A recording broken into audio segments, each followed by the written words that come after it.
Welcome to Brain in a Vat. We're delighted to be joined by Colin Bird, and we're going to be talking about dignity. Colin, would you like to start with a real case? Yes, I would. I'd like to invite listeners to think for a bit about the Nazi Holocaust, which I think is, for most of us, an archetypical assault on human dignity. That seems to me to be pretty much settled case law in moral philosophy at this point. Now, on standard views about human dignity, particularly those that are influenced by the Kantian tradition, dignity is construed as a kind of unchanging and inherent value or worth that is possessed by persons and that commands various moral duties of respect for the bearers of such dignity. And of course, this is often cashed out in terms of human rights. People say, why are we supposed to respect human rights? The standard answer is because the human rights reflect the inherent worth or dignity of the person, something like that. And the question I want to, begin with is this standard view really up to the task of explaining our settled intuition that the Holocaust was a massive assault on human dignity? And the difficulty, I think, with this approach is that it fixates too much on specific acts of wrongdoing committed by individuals involved: soldiers, military officials, collaborators, train drivers, perhaps the engineers who designed the gas chambers and other equipment. The thought is they acted in ways that violated a duty to respect the victim's inherent dignity. Now, certainly focusing on individual wrongdoing is very important, especially if we're interested in assigning moral or legal culpability. But I don't think that this approach can be the whole story when it comes to the way in which human dignity is implicated in genocide. And there are two problems that I want to draw attention to. The first is that wrongdoing of this general sort is also a very common, albeit thankfully rarer, feature of ordinary civilized conditions. Even at the best of times, people still assault one another, they rape each other, they steal from each other, they murder each other. And these are all ways for individuals to fail to respect the victim's inherent dignity or their basic rights. So it would seem, if we accept that story, that the only real difference between the Holocaust and normal conditions is just a matter of degree. The Holocaust, on this sort of view, was an atrocity and an assault on human dignity only because of the greater volume and density of individual acts of wrongdoing. And that seems to me, this is the first problem, that seems to me to massively underdescribe the Holocaust and its implications for human dignity. Surely there's some kind of difference in kind between genocidal conditions and those of everyday civilized life.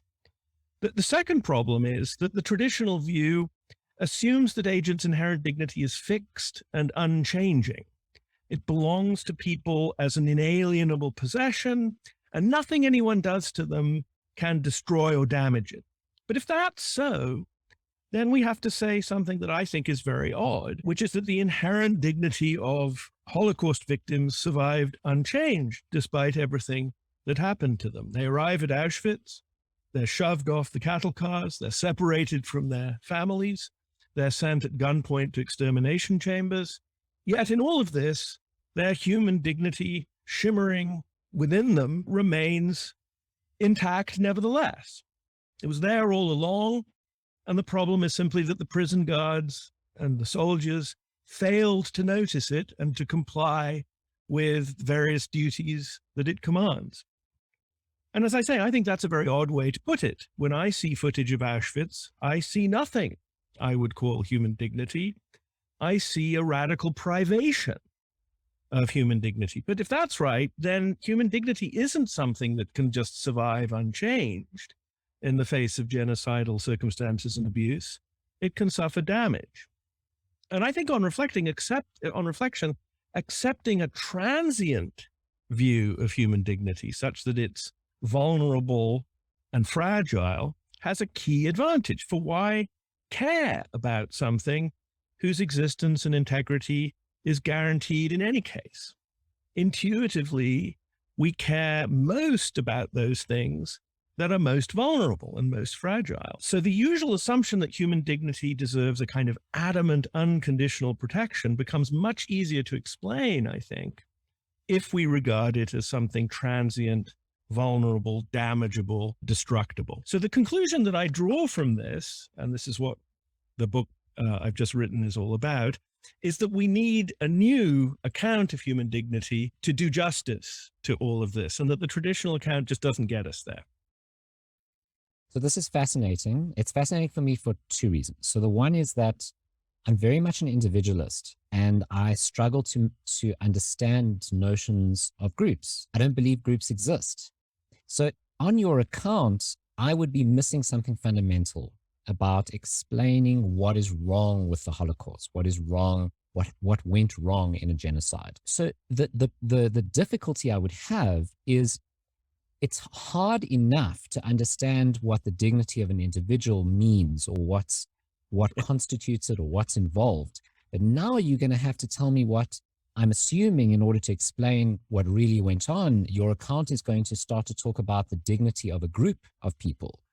And that's going to be very tough. So that's my first objection. So I would kind of want to know what that is. What does it mean for a group of people to have dignity that's over and above the dignity of the individuals involved? The second thing that comes to mind, the second objection, is when you talk about a transient account of dignity. So a Jewish person arrives at Auschwitz and they are treated in an abominable way and their dignity is undermined. Now, here's the problem. If you think that a person's dignity is the reason why you should treat them well, you've now removed their dignity. So now, after you've done so, do you owe them anything after that? Can you now continue to treat them abominably, and have you done nothing wrong? That seems counterintuitive.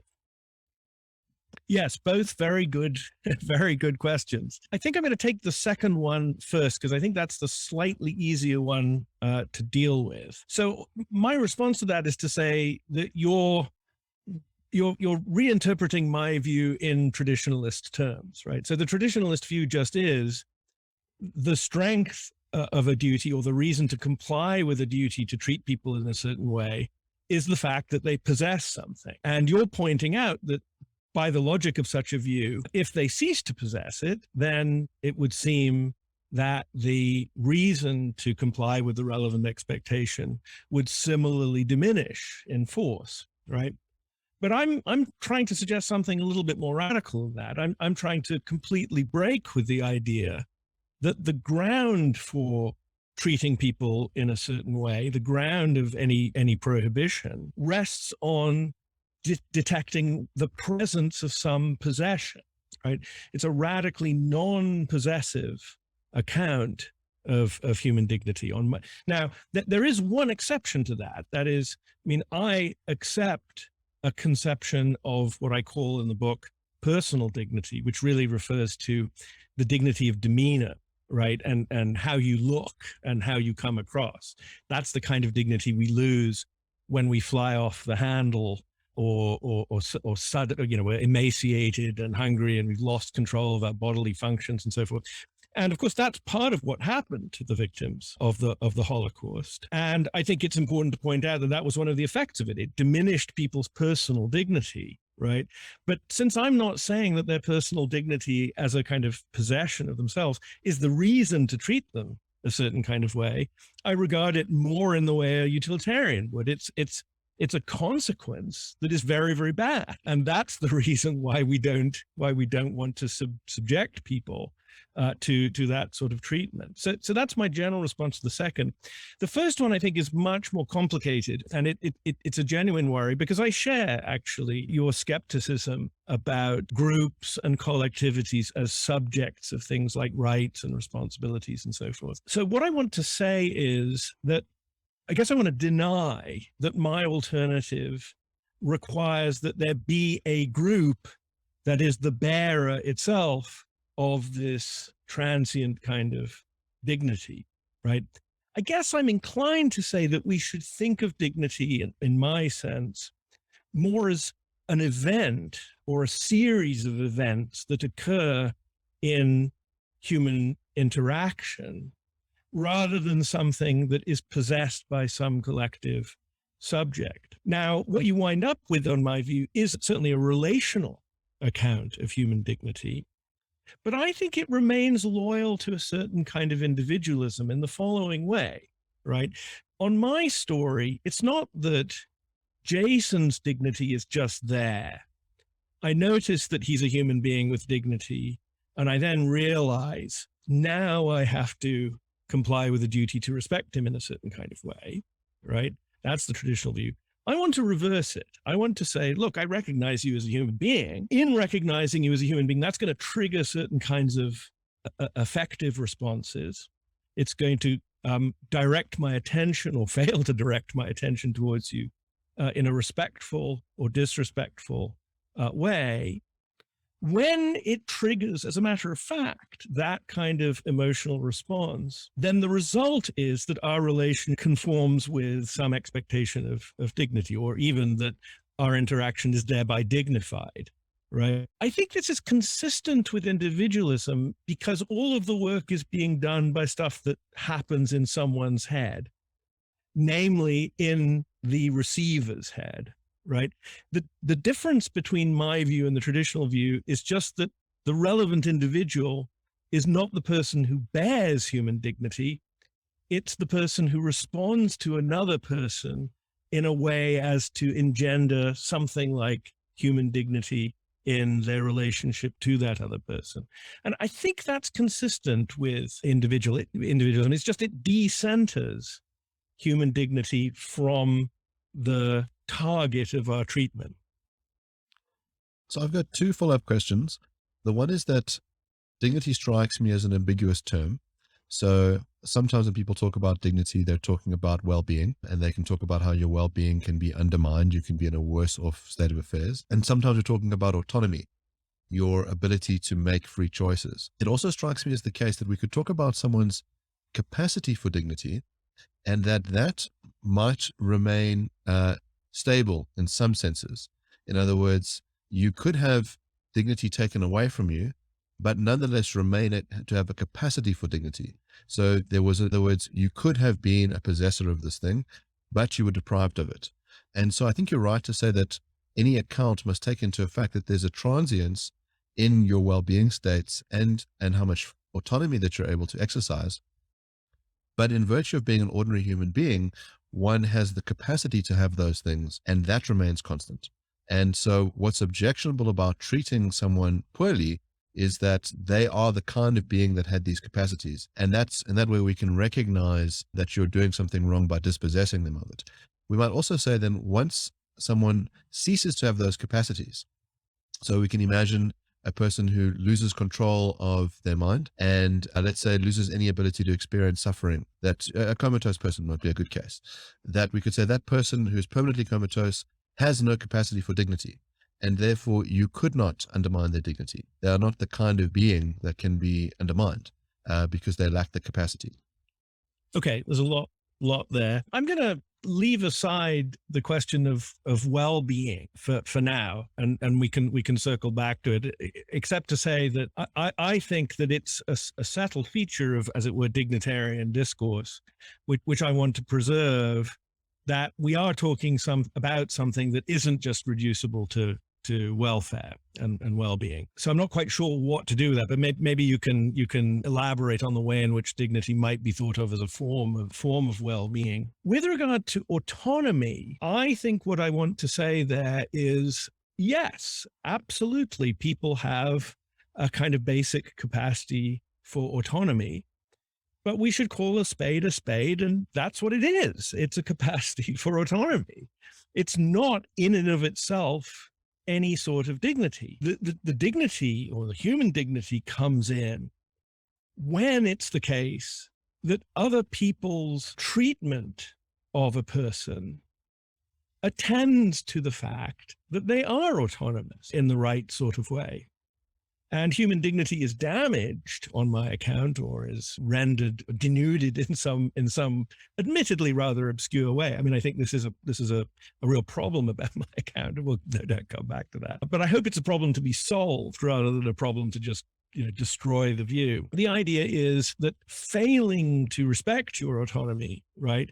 I change our relationship. I subjugate you, I dominate you in some way. And it's at that interactive level that the indignity takes place, right? So I don't really have a problem with accepting that there are various kinds of traits, capacities, valuable features of people that, including capacities, that are sort of with them. I just don't want to identify any of those with human dignity. And part of the reason for that is the reason that was mentioned earlier, that once you hitch it to those capacities, then you face the problem of what do you say about the comatose person who had this capacity and now doesn't?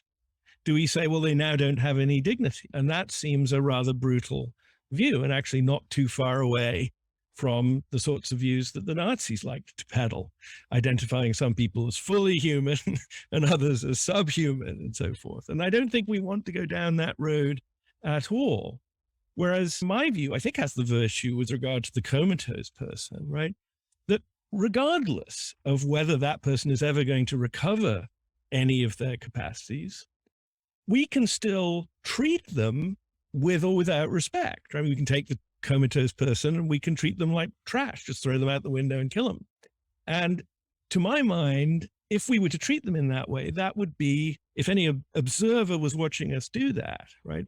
That would be to the detriment of a common human dignity. It would be an example of an event that would count against the idea that we are treating one another in a way that fortifies and reinforces a common human dignity. Whereas if we treat the comatose patient with a certain degree of respect, we have anxious, hand-wringing deliberations about whether we should turn off the life support machine. We think about treating the body with a certain degree of respect. We respect the person's privacy and anticipate what their wishes would be.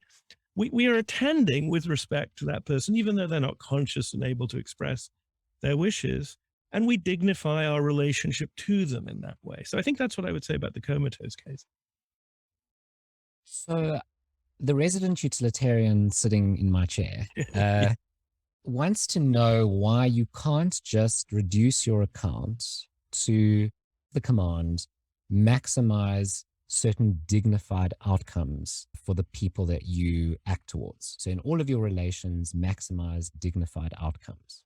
Well, I mean, there's two questions there. I mean, one is really the question of why is my account better than the utilitarian alternative? And that's a big question, and we can come to that. But in terms of why my view is different from, it doesn't just collapse into a consequentialist utilitarian view, I would say there's two important differences. Although I don't really say this in the book, I think I would want to defend the view that, yes, we're concerned with certain kinds of outcomes, the outcomes of interactions. And in political theory, we're, of course, especially concerned with outcomes that have the property of being iterated, organized, pervasive in institutional life, right? But I think the sort of view I'm offering would actually point towards a kind of logic of sufficiency rather than a maximizing logic. That is, the idea would be that what societies are responsible for as far as protecting human dignity is concerned is making sure that whatever happens in the organized routines, no one is, as I put it in the book, so forsaken by the significant others and significant institutions that handle them day to day, that we couldn't say of their relationship to their society that it counted for fortifying human dignity. And I think that's a kind of sufficiency standard. I think that also resonates with our kind of settled view that dignitarian discourse has a kind of negative, it's not about promoting a goal, it's about protecting human society against the worst kinds of abuses. It's a kind of dignity of fear kind of view, if you will.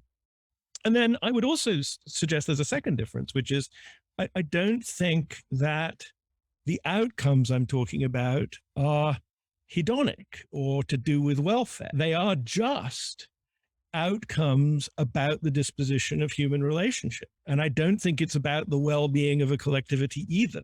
It's hard to put our finger on it, right? But if you imagine a kind of orderly queue at the ticket desk, right, with people respecting each other, not barging to the front of the line, you compare that to a brawl, everybody mobs the ticket desk, right? It's elbowing themselves out of the way. I want to say that we can have those two pictures before us and say, well, one of these is dignified and the other is not dignified. It's just a chaotic brawl, right?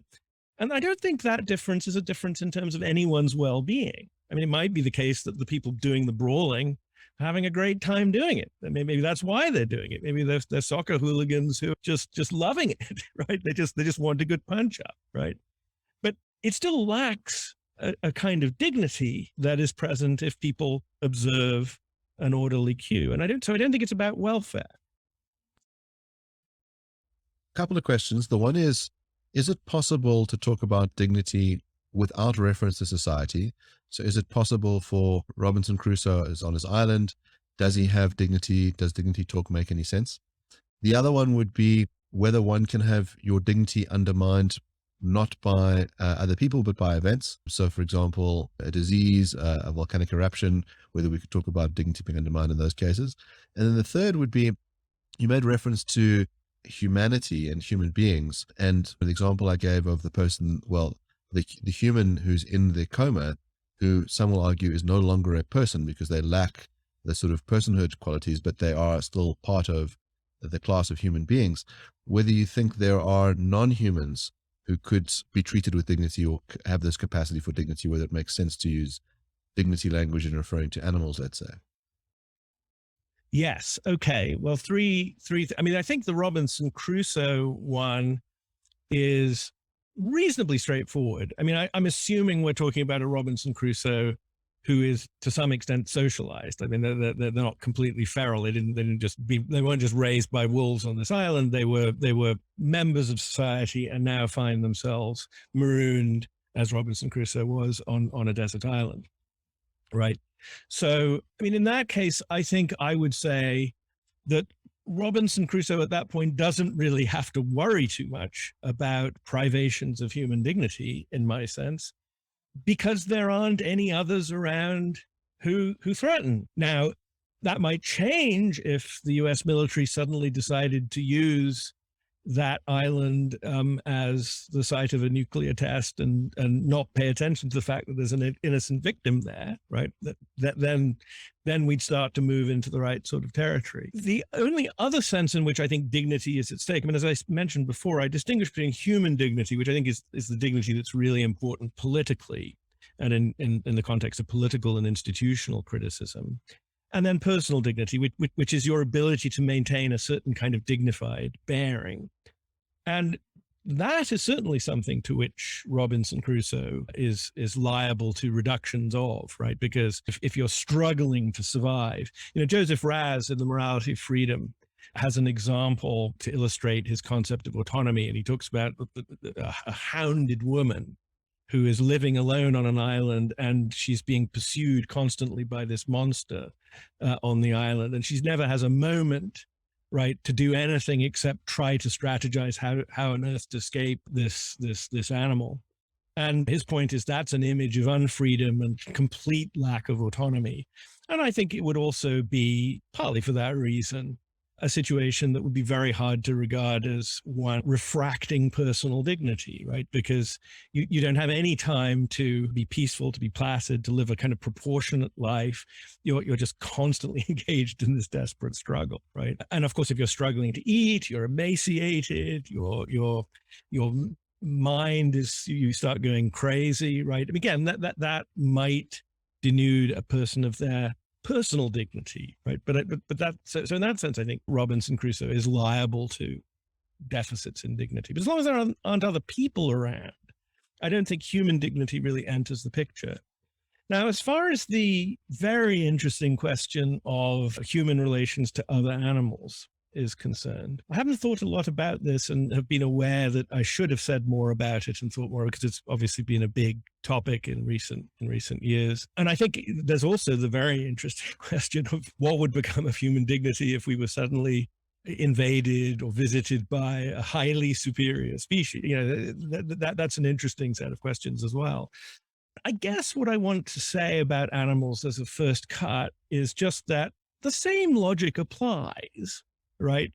We can, I think, dignify our relations to animals by not, for example, treating them cruelly, putting them in factory farms and abusing them and making them fight each other for public entertainment, this sort of thing.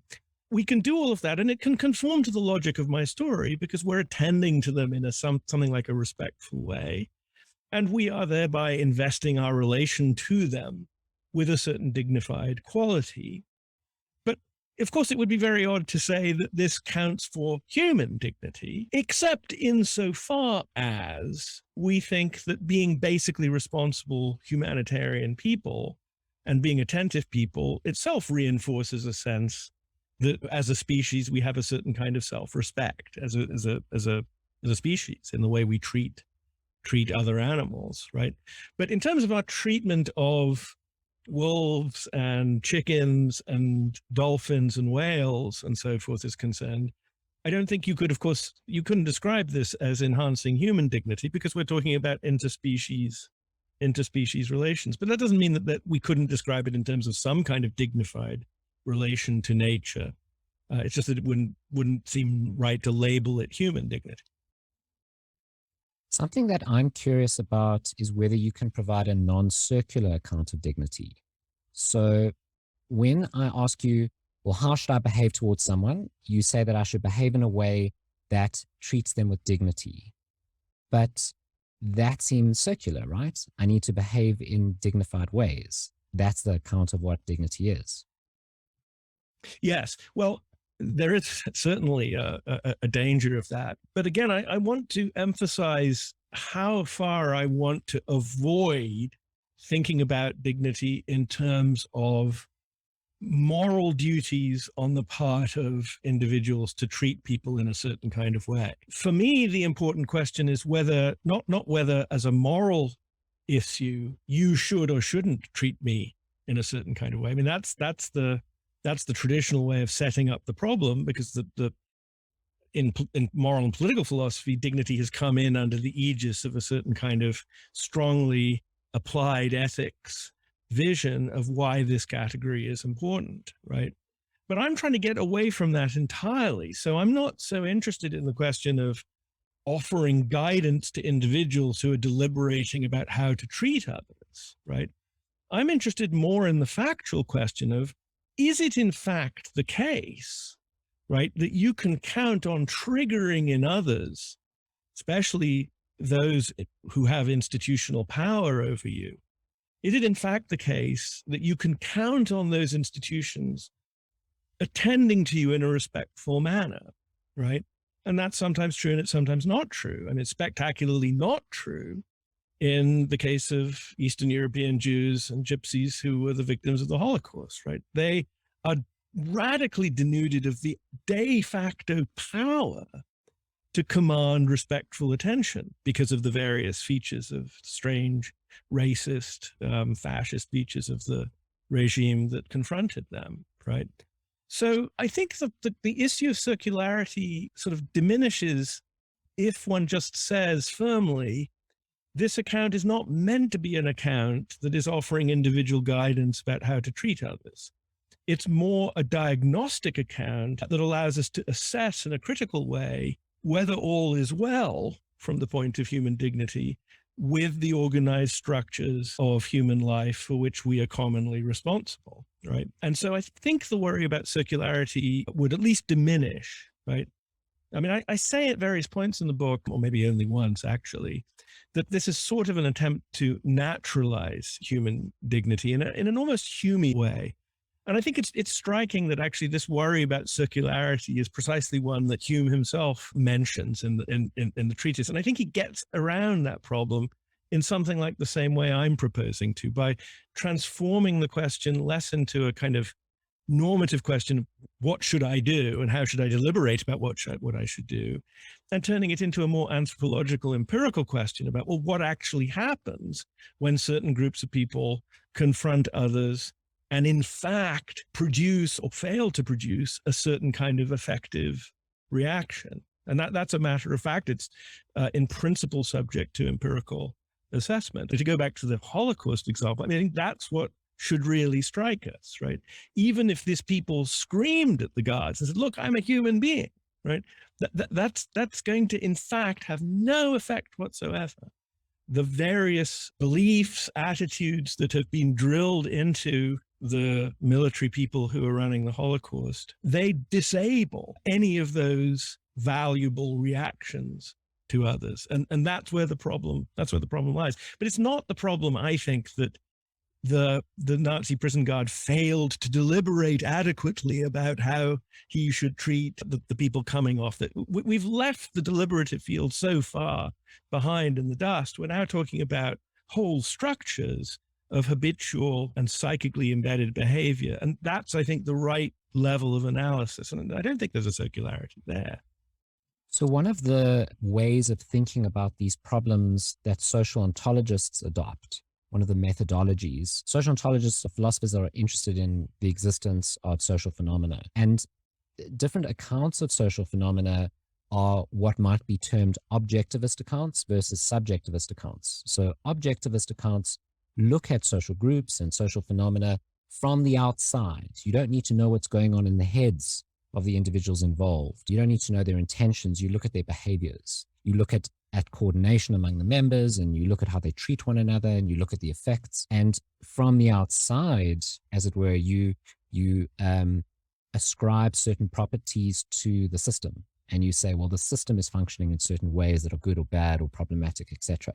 And it sounds like that's the approach that you're taking towards dignity. You're looking at a society or a group of people or a collection of individuals in such a way that you can ascribe certain moral properties to the system, to how those collections of individuals interact with one another, as opposed to the more traditional way, which is to say, what is going on in the head of the concentration camp guard? What is going on in the head of the person who pulls the lever to expel gas in the gas chamber? That level doesn't seem nearly as important for your analysis.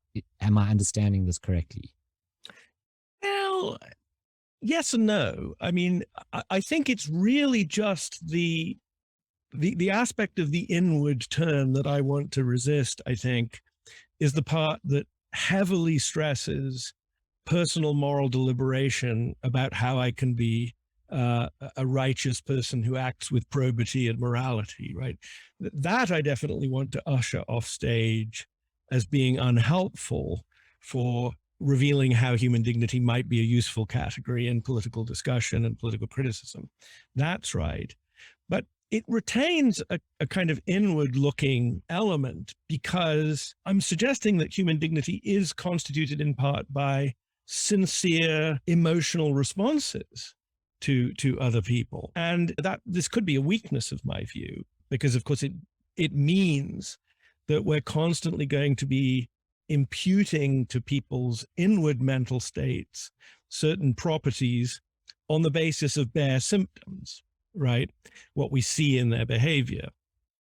Now, I'm not sure that we can really get around this. And after all, we do it all the time. I mean, if you think about love relationships, I mean, we're constantly monitoring and scanning people's unconscious behavior, their facial expressions, for evidence that they really care about us in the right sort of way, right?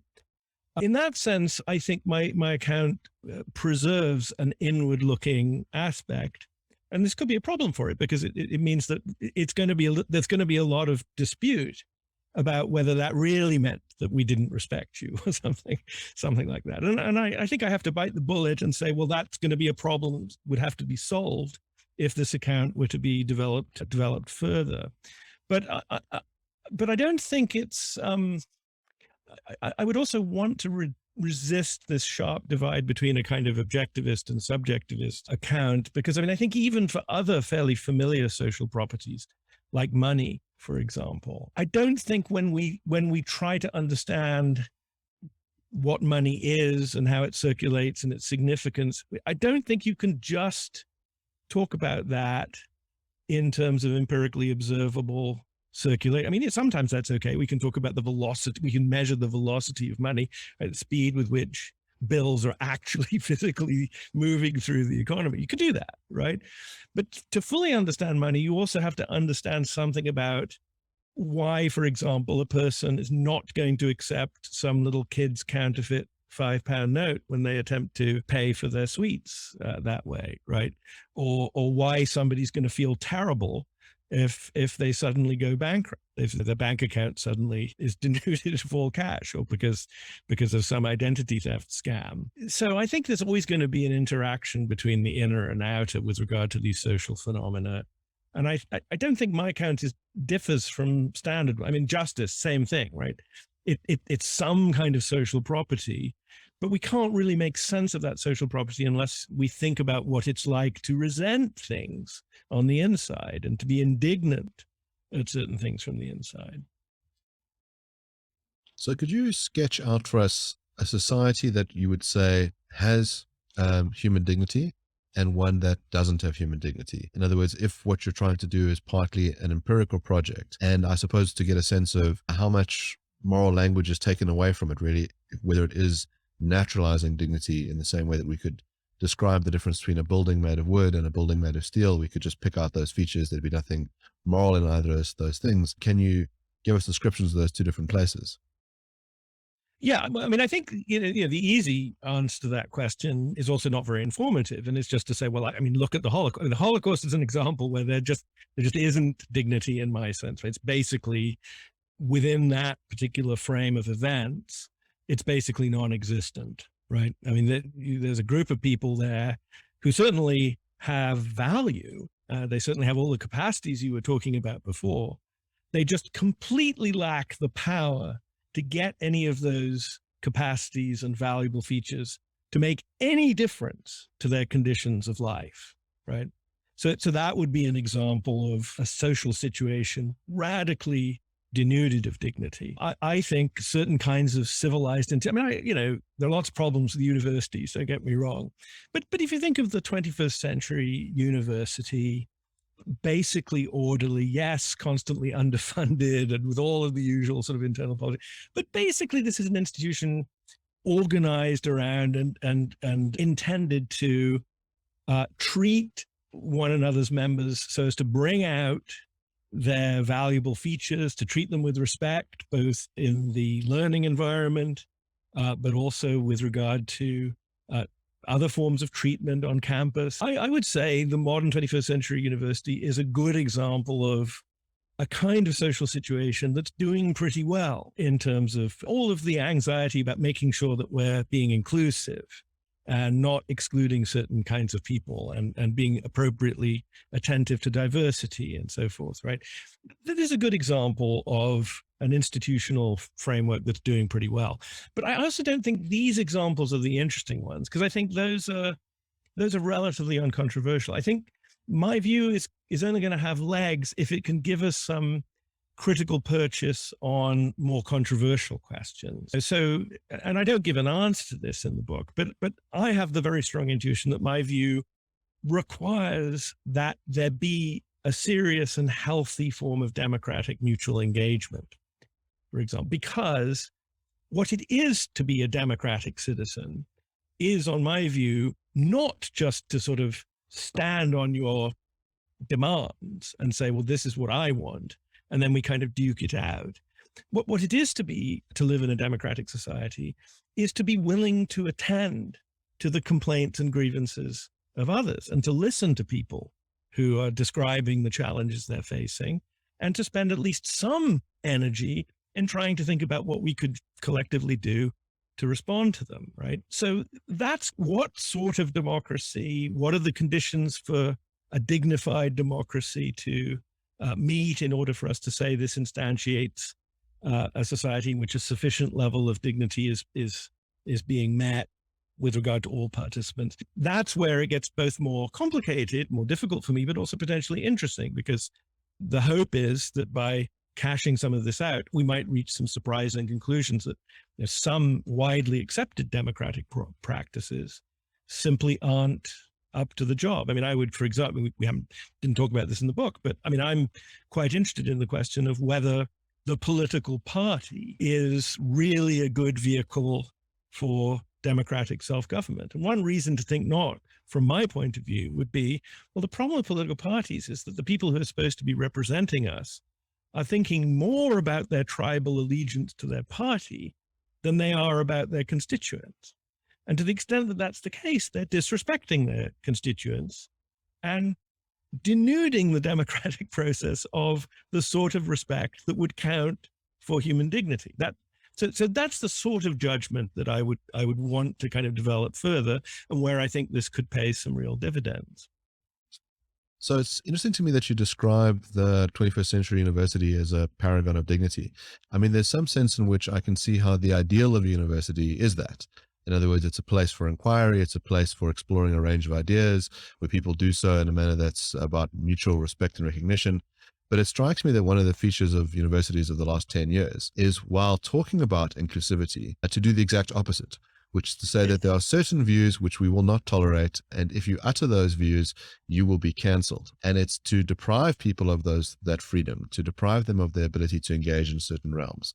And it seems that here's the dignity clash, is that, but I think you're going to have a situation, as you would in a democracy, where some people say there are certain things that we will not deliberate on. We cannot talk about these things. They are off the table. And others will say the fact that you're removing them from the table is undignified. Now it's quite hard for us to empirically judge which one is the dignified society, which one is the dignified university. I'm not sure that you've given us a reason to pick one over the other, that you're going to now have these politicized takes on the same situation with a lack of agreement about which one is dignified.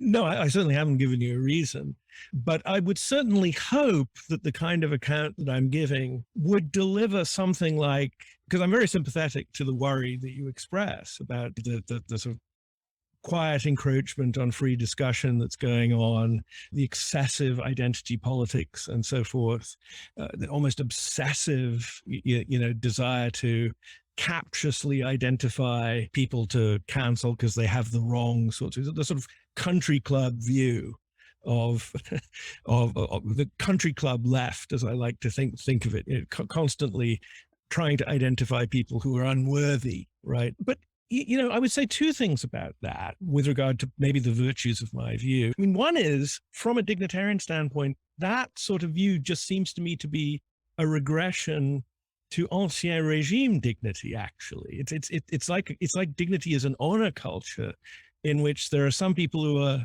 in the in group, and then there are others who are in an out group. And it's constantly a matter of identifying who we're going to shun for whatever reason this time around or next time around, right? And that's an aspect of the history of concepts of respect and honor and dignity that I think we're well off leaving behind. But I do think some of the phenomena that you're talking about bring it back. And maybe there's a tendency for the indulgence of the language of dignity to shove it in that direction. In which case that's a liability, but I think it's one that we can deal with. The other thing I would say about this, and this is, I think, related to the earlier point that we slightly bracketed about consequentialism and utilitarianism. I mean, I have the strong intuition that actually what's leading the groups you described to behave in that way isn't really a sincere commitment to treating everybody in a way that fortifies human dignity. It's that these are groups that have a one-eyed partisan goal, right? And they're really only concerned to maximize the advantage for their point of view. And that's precisely the sort of thing, the willingness to sacrifice the individual for some noble goal, right? The emancipation of this or that oppressed group, right? It doesn't matter if the collateral damage is a couple of white male tenured professors get canceled, right? And their lives are ruined, right? Doesn't matter, right? That's a kind of consequentialist thinking, right? And my view would say, look, whenever we're just paying no attention to the content of what people say and are just treating them as not worthy of being listened to, and worthy only to be shunned, right? That counts strongly against human dignity in my sense. And it's something that wherever it occurs, we should adamantly oppose it. So I would like to think that my view would give us some resources for identifying that problem. Moreover, in a way that isn't itself coming from any particular sectarian point of view. Right? The big advantage of dignitarian discourse, as we've historically inherited it, is that it at least purports to be speaking from the standpoint of common humanity. And that seems to me to have dropped out a lot lately, because there's this obsession now with seeing everything from the standpoint of particular groups that are in some kind of perpetual antagonism and a relation of contestation. And that seems to me to have been a disaster. And the value of dignitarian discourse might precisely be that it helps to push back against that and restores some sense that we're all in it together, because our common dignity is something that we all have some sort of stake in, not a welfarist stake, but because we have a need to feel that we're contributing to and share in human dignity. So, as again the resident utilitarian, there's certain notions that I'm like balking at. So the one is I don't know. I struggle to get my head around the idea of dignity actually existing, even if you say it's not a possession of an individual. It's more of a description of the relations between individuals. I still struggle to say, well, like, what is this dignity thing? I want to touch it or smell it or taste it, and I can't. But the utilitarian doesn't have that problem, right? So the utilitarian says, well, we all know what welfare is. We all know what suffering or happiness or pleasure or pain is. We don't have to define those very clearly, because we all know, we know what that is. But when it comes to dignity, it seems like you're adding something new to the universe. And maybe just an Occam's razor approach says, well, why do we need this extra thing? You know, why do you need this extra thing that I can't smell or taste or touch? And I'm just not sure it's there. So that's my one concern. My other concern, I don't think is going to convince you, not that the first one would, but the second one, I'm pretty sure it won't.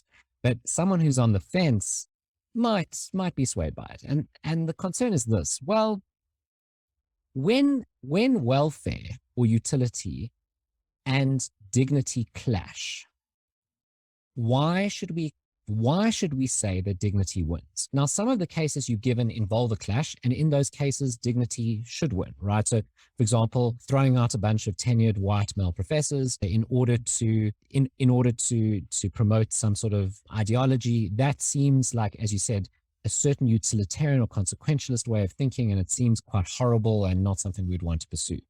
But a more sophisticated utilitarianism wouldn't really be vulnerable to that criticism. So a more sophisticated utilitarian says, well, we don't want to throw out a bunch of white male tenured professors because that's going to reduce confidence in the system as a whole, and that'll have long-term negative consequences. People will be scared to talk about certain views, etc. So the more sophisticated utilitarian is going to have similar sensibilities to yours, but there's going to be certain cases where he's going to want a certain, I know you're not talking about courses of action, but he wants to envision a certain type of organization or community, and you might want to envision a different organization or community. And he's going to say, but my organizational community in this very complex type of utilitarian, this sophisticated utilitarianism, is going to result in overall better welfare than in yours. Why should we choose your system and not mine? Yeah. Okay. So on the first point, I mean, I have a certain sympathy and feel the force of the, am I inventing some new thing which we can't see it and touch it? It doesn't really seem to be empirically accessible. I guess what I would say about that, I mean, I'm sensitive to that concern, and I think it does trouble me. I mean, the cheap way out of it is to say what I've sort of been hinting at all along, which is actually we kind of already recognize it in ordinary language, and we recognize it well enough to be able to see when there are privations of it. And maybe then it's a mistake to try to give, as it were, necessary and sufficient conditions for its presence, right? That would be a quick and dirty way to deal with it.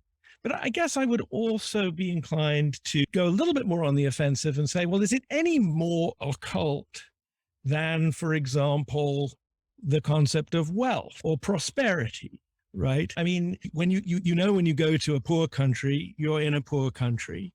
You know, when you go to a rich country, you can sort of smell the prosperity, you can smell the money, right? But you don't literally smell the money. But you know that you know that there's prosperity in one case and there's poverty in another, right? And I don't really see why there's anything conceptually that prevents us from thinking about dignity in the same way. To be even more kind of aggressive about it, to sort of pump one of the standard objections to utilitarianism, but I think you could say exactly what you just said about aggregate welfare, right?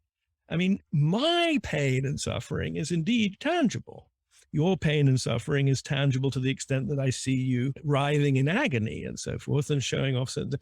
But the aggregate welfare is, I think, probably just as ephemeral category as anything else I've offered anyway. So, but I think there's a real worry there. On the point about the sophisticated utilitarian, in the end, I'm not actually all that interested in sort of reinforcing this sharp opposition between the classical utilitarian tradition and the dignitarian tradition. My suspicion is that your sophisticated utilitarian addressing the sorts of things I'm talking about is probably going to wind up in the sort of position that Mill found himself in. That is allowing into the utilitarian story all kinds of things that are valuable for their own sake, and saying that actually turns out that if people in practice value certain kinds of things for their own sake rather than just for expedient reasons, it turns out that that will have the byproduct of maximizing overall welfare. And, you know, if someone takes that sort of Mill position, I don't know that it really is. I mean, you can play the philosopher's game and say, well, he's not really utilitarian anymore, and then he's smuggling in some non-utilitarian. Well, I don't think we really care about that. It's the substance of the view. So if a utilitarian wants to say, look, actually, I think a further argument for Bird's view of human dignity is that if societies attended more to human dignity in my sense and monitored more carefully the presence or absence of the required attitudes in institutional life, that we have good reasons to believe that that would actually make us all better off in the long run. I would have no real argument with such a person. Why? Well, that's in a way more grist for my mill, to forgive the pun. So I want to give you another case. Imagine that I go on a vacation and I go to this small exotic island and I walk around and I say, this is the most dignified place I've ever been to. Everybody treats each other incredibly well. And people are, free to kind of lead the lives of their choosing. Everyone has an enormous amount of money. It's a paradise. It's an unbelievable place. And I start asking some questions about how everything works and everything respects deliberation. And I sort of said, but there's got to be a catch, guys. What's going on? They said, well, there is a catch. The catch is that in order to get all this prosperity, we have to make a sacrifice to the gods. And so what we do is that on a certain day of the year, we draw lots and we take a child and we stick them in the volcano. And it works. It works really well. And so we get to treat each other with dignity, generally, and you sort of look at it socially. And this kid gets burnt to a crisp in the volcano, but it's only once a year. Is that a society that you think possesses dignity? If I keep adding kids to the volcano, at some point do you say, this isn't a dignified society? Is it dignity for the survivors, for those that are the beneficiaries? There seem to be some kind of little drops of indignity going on here. Does it study the whole thing? How do you make this assessment? Well, it's an interesting case. I guess what I would say is, I think there have to be cases in which, unfortunately, the world is just set up that we can't completely guarantee the conditions for ideal human dignity or sufficient human dignity for everyone. And at that point, I'm not sure that we're going to have any real alternative but to default to some kind of consequentialist calculation, maybe minimizing violations of human dignity, or trying to preserve as much as we can intact in an emergency situation, something like that. I mean, what makes me suspicious of the kind of case you describe, though, is that it doesn't sound like a case like that, because I'd need to hear more about why it's strictly necessary for us to sacrifice this one child a year. And moreover, it's a sub-theme in the book, but I do think it's an important part of our concept of dignity, that delusion, indulging fantasy, right, is, I think, to the detriment of human dignity, right? To the extent that people are guided by fantastic, superstitious, false idols, right, they're living in the dark in a way that is not really consistent with with living a dignified human life, right? And so the situation you described seems to involve the presence of a certain set of religious rituals. And I don't think anything of that sort could possibly justify as necessary for human dignity the sacrifice of a child, although there may be situations in which the sacrifice of some people is unfortunately necessary because we face a trade-off. The world is imperfect, and at that point, I don't really have an objection to people making something like utilitarian arguments, although I would insist that the arguments would have to pay special attention to considerations having to do with the preservation of human dignity, and not say that because this is an emergency situation, we just get to forget about human dignity and go full hog and act like animals, right? So let me tweak the case a little bit. So let's say that I'll give you why there's a causal relationship between the sacrifice of the kids, and let's remove talk of the gods. Let's say what's going on is that the kids are being sold off into sex slavery to a bunch of very wealthy Americans. And that's how they're able to fund this wonderful lifestyle. And so the kids are removed from the society, sold into sex slavery, maybe raped and killed, so that new kids kind of come in, and the society kind of keeps doing this. But those that are living on the island, as I say, any observer comes in and say, this is a very dignified place. Everybody treats each other with respect. Once people are exported off the island, well, horrible things happen to them. Descriptively, do you think that this is a dignified society? Well, it's a dignified society if you pay attention only to those people who are enjoying on the island the benefits of the relevant forms of mutual treatment, right?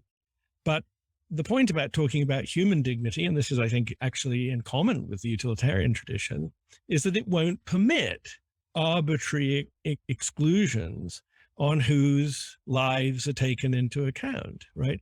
And the fact that this local dignity is being shored up backs of these various forms of sex trafficking for the sake of wealthy Americans, right? I mean, the question is going to be, I mean, we haven't really talked about this, but it's important to my account, just to flesh it out a little bit, that the sort of respect that counts for human dignity consists for me in a disposition to act towards others for their sake, right? And I don't see how anyone could think that a disposition to buy some kids from some other island to serve as some wealthy person's sex slave, just so these other people can have a great time and flatter themselves that they're living in total dignity, right?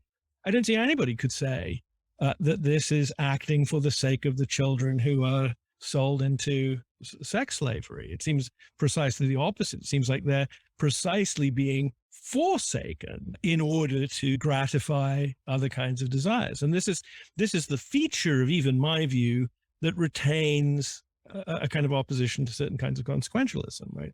Because the anxiety about consequentialism is that it will be tempted to forsake people unnecessarily, not just in emergency situations where unfortunately somebody's going to have to die or be sacrificed, but also in those situations where nobody has to die, except that the demand that we maximize aggregate welfare means that the few are going to have to be sacrificed in that way and forsaken. And that the dignitarian, I think, is right to say we wouldn't want to live in a human civilization that was prepared to do that, because that would be to fail to attend to every life for its own sake. So there's a sense in which a difficulty emerges, which is, from what I understand, you've got a cosmopolitan account of human dignity. In other words, it's not just about, we can't section it off and say, well, things are dignified on the island because we know horrible things are happening elsewhere. And one way to just sort of determine whether we have dignity for humanity really would be to have a very global perspective. And this creates a difficulty for the how well are we doing account. In other words, you could be living in a place where it seems that there's dignity, but because there's so much suffering happening abroad, and we can think about even examples of, these children being whisked off. I don't think it's necessarily that far away from the kinds of horrible labor camps that you could have where you've got kids making iPhones or Nike shoes in parts of the third world, and this is a beneficiary for people in other parts of the world. You might say, you think that you live in a dignified society, but once you look at the full picture, you realize how our common humanity is being severely undermined. And we are nowhere near the sort of dream we have of common human dignity. Yeah, but why isn't that an advantage of my view? Because that would precisely seem to deliver exactly what the classical utilitarians always hoped for, namely a relatively common and universally accessible standard that would enable us to fairly decisively show, well, you're flattering yourself that this is a good society, but here's a clear problem that conflicts with this underlying commitment. I mean, you're absolutely right. This is not an ideal theory in the sense that it's kind of postulating some kind of ideal dignitarian utopia for the globe. But it's I mean, as I get older, I realize that I'm more and more of an anarchist than I ever realized. I mean, I think the real source of human indignity for the most part is institutions. And that's really what screws people over, right? I mean, I think that applies in spades to the Holocaust, for example. It's not just separate individual people being intoxicated by some crazy fascist ideology and exterminating people. What horrifies one about it is that it was all organized. And it was precisely the presence of an institutional hierarchy of authority that disabled the ordinary effective responses that we would expect other people's presence to stimulate, right? So I have no brief, for example, for a kind of nationalist view that says the nation state is somehow the outer boundary of our dignitarian concern. I mean, to this extent, while I think Rawls got a lot of things right and was moving in the right direction as far as insisting on the importance of dignity is concerned, his decision to localize a concern for human dignity to justice in one country, to use the old-fashioned communist term, right? That rather spoils the effect. I want to precisely come up with a view that would attune people on a dignity. It's like the same. Peter Singer has always made this move, right? In the context of utilitarianism. Well, look, if you really care about the baby in the pond, there's nothing really different about caring about the starving people in the global south, right? I don't see why that move isn't equally available to a dignitarian of my stripe, right? If somebody points out, as you just did, look, the fact that we're fixated all the time on national prosperity means that we're failing to pay attention to all of these things that we're doing collectively, that is failing to treat people on the other side of the planet for their own sakes, right? Now, the questions about what we could do and whether there's an easy solution, but attuning people to the reality of the problem and getting them out of this general mindset that the only thing we're responsible for is whatever's defined by some local loyalty, an identity, a citizenship, a responsibility just for our fellow Americans or whoever it might happen to be. That I precisely would embrace that. And I think it's an advantage of the view because it gives it potentially the same critical force that the classical utilitarians always hoped for. But without the feature of classical utilitarianism that it's sometimes prepared to forsake people for the greater good, which doesn't, that seems to be not something we should embrace.